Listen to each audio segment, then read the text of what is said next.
Film ini diangkat dari kisah nyata tahun 1980-an mengenai sepenggal kisah hidup seorang gadis bernama Natasha yang berumur 14 tahun, lalu difilmkan pada tahun 2015. Natasha yang merupakan seorang gadis lugu dan polos mengajari sepupu laki-lakinya sendiri tentang apa itu surga duniawi. Bagaimana kisahnya? Siapkan cemilan lebaran dan pokok pikiran karena film akan segera dimulai. Cerita dimulai dari sosok anak muda bernama Mark. Saat ini, ia berusia 16 tahun dan masih duduk di bangku kelas 2 SMA karena sedang libur semester. Ia selalu menghabiskan malam-malamnya untuk begadang dan bangun di siang hari. Yang berbeda di hari itu adalah Mark dibangunkan saat pagi hari oleh ibunya. Di tengah nyawanya yang baru terkumpul setengah mati beritahu kalau nanti malam keluarga besar akan berkumpul di rumah ini. Untuk itu ibu butuh bantuan Mark berbenah rumah demi menyambut keluarga besar. Singkat cerita, makan malam telah diadakan. Seluruh sanak saudara dari sang ibu hadir pada makan malam itu termasuk adik dari sang ibu atau paman Mark yang nama Vima. Tujuan diadakan acara makan malam itu adalah untuk memberitahu kalau Vima yang sekarang seorang duda akan segera menikah dan kembali memiliki teman hidup. Wanita yang akan dinikahi Vima adalah berkewarganegaraan Rusia, yaitu janda bernama Zina yang memiliki satu anak. Mengapa warga Rusia itu? Karena mereka atau seluruh keluarga Mark merupakan orang asli Rusia yang saat ini merantau tinggal di Kanada. Tibalah hari di mana Zina datang ke Kanada. Keluarga bersama kompak menyambut kedatangan calon keluarga baru mereka di bandara. Terlihat senyum bahagia pada wajah mereka semua, apalagi kebahagiaan itu terlihat jelas di wajah sang paman.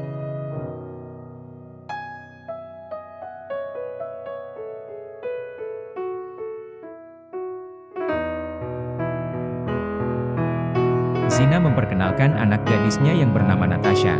Saat ini gadis pirang yang terlihat lugu itu masih berusia 14 tahun dan duduk di bangku kelas 2 SMP. Memang tak aneh kalau anak gadis di luar negeri terlihat lebih dewasa dibandingkan dengan Indonesia. Di perjalanan pulang, keluarga Mark diberitahu lebih dalam mengenai asal-usul Zina.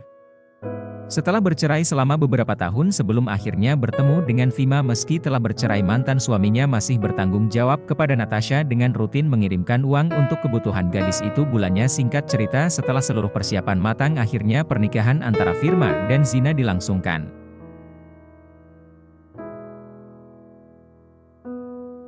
Selepas pesta pernikahan, mereka mengadakan syukuran dengan makan-makan di rumah Mark yang sudah menjadi tempat utama bagi keluarga itu untuk menjalin silaturahmi. Di tengah makan-makan, ibu meminta Mark untuk memperkenalkan lingkungan rumah mereka kepada sepupu barunya Natasha. Atas lintasan, ibu mengajak Natasha ke dalam dan menjelaskan letak ruangan-ruangan di sana.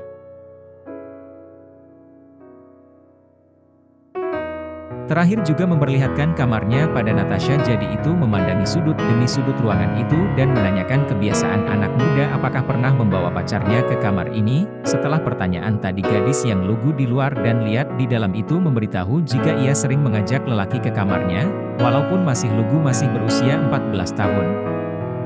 Tapi kalau Mark mau bermesraan dengannya sekarang, Natasha akan mengajarinya bagaimana rasanya keindahan duniawi. Di samping tawaran itu, Natasha memberitahu kenapa ia bisa sebebas ini itu karena ibunya dulu adalah seorang wanita panggilan. Di liburan semester ini, Mark mengambil kerja paruh waktu menjadi customer service untuk mengisi waktu luangnya.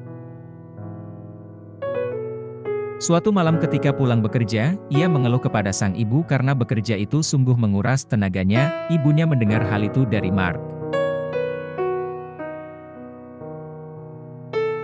menceramahi Mark, kalau mencari uang memanglah tak mudah. Selanjutnya ibu memerintah umat boleh berhenti bekerja, tapi selama sisa waktu libur, ia harus menemani Natasha beradaptasi di lingkungan barunya, sebab kata dia tidak bisa berbahasa Inggris. Merasa kalau bersama Natasha akan lebih menyenangkan jika esokan harinya, maka pergi ke apartemen sang paman untuk Natasha dan mengajaknya berkeliling. Tetapi satu fakta jelas yang baru ia tahu adalah kalau Natasha memiliki hubungan tidak baik dengan ibunya. Di depan matanya Mark melihat ibu dan anak yaitu saling adu mulut. Natasha langsung mengajak pergi dan dicela itu Zina meminta maaf untuk menjaga baik-baik anak gadisnya, pergi keluar berjalan melihat kondisi lingkungan dan akhirnya mengajak Natasha untuk berkunjung ke rumah kawannya bernama Ruhut. Alasan Mark mengajak Natasha ke rumah Ruhut adalah Ruhut memiliki darah Rusia dan sang ayah yang asli orang Rusia. Namun karena Ruhut dari lahir tinggal di Kanada, ya tak bisa berbahasa Rusia dan untuk bercakap dengan atas ya di situ Mark hadir sebagai penerjemah. Selepas dari rumah Ruhut, Natasha bingung, mengapa tak ada seorang pun selain Ruhut di rumahnya. Mark memberitahu kalau ayah dan ibu Ruhut berpisah serta Ruhut memutuskan tak ingin ikut salah satu dari keduanya. Ini hari-hari libur Mark isi dengan rutinitas bersama Natasha, mulai dari keliling kota, makan bareng dan membaca buku.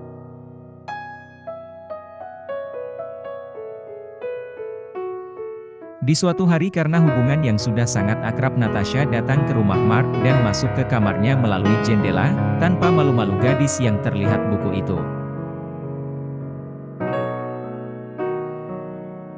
menunjukkan fotonya yang tanpa busana lengkap dengan video enak-enaknya kepada Mark. Di sebuah website kesukaan para lelaki, Natasha kemudian menawarkan kembali tawaran di Tempo dulu, yaitu ia akan mengajari makna gimana tutorial anu gesek yang baik dan benar.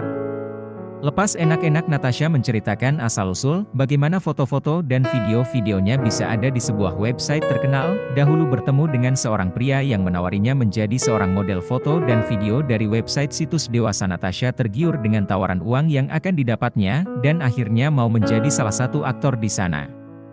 Gadis itu memberitahu kalau hari itu ia lakukan dengan rasa senang dan tanpa paksaan sedikit pun. Setelah mendengar pengakuan yang mengejutkan, Mark sama sekali tak merasa jijik, sebaliknya ia malah lebih dekat dengan Natasha dan ingin mempelajari lebih dalam salah satu nikmat terbaik yang ada di dunia melalui gadis lugu bernama Natasha. Hari-hari selanjutnya menjadi lebih berwarna dan lebih terasa karena setelah lelah berkeliling kota, Mark selalu dihadiahi apem gurih buatan Natasha di suatu hari. Kenikmatan itu semakin bertambah dikarenakan ibu Mark menyuruh Natasha tinggal sementara di rumah Mark, sebab Sima dan Zina akan bulan madu.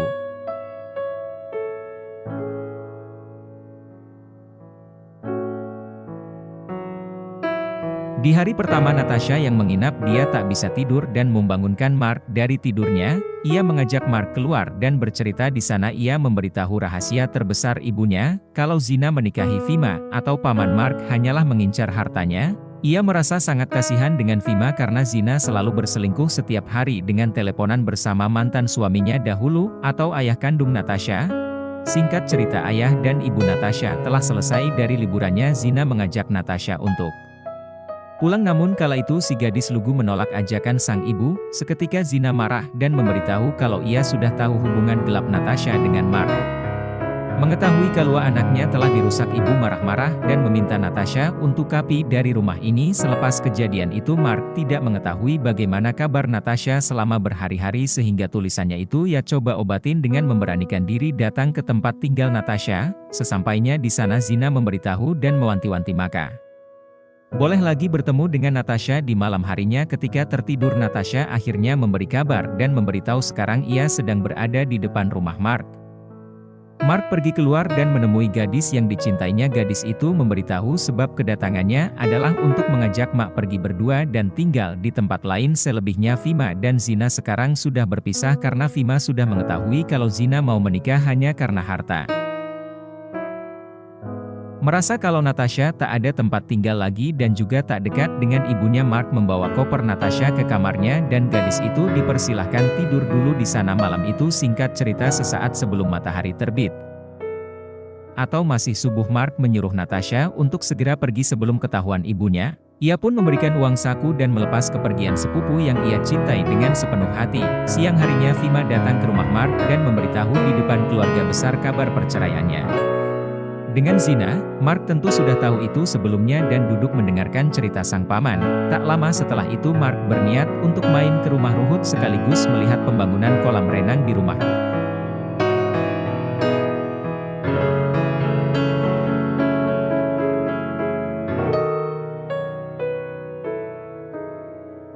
Mengejutkannya, Natasha ada di sana tanpa sepengetahuan Mark. Sebelum terjadi salah paham, Ruhut memberitahu kalau tadi pagi ia sempat kaget dengan kedatangan Natasha. Selain itu, Natasha juga meminta untuk tinggal sementara di rumah Ruhut. Rasa cemburu kalau kekasihnya berada di tangan temannya, Mark mengindahkan alasan dari Ruhut. Ia pulang dengan kesal ke rumahnya. Di sana pula ia melihat-lihat kamarnya dan beberapa tempat lainnya yang penuh akan kenangannya bersama si lugu Natasha.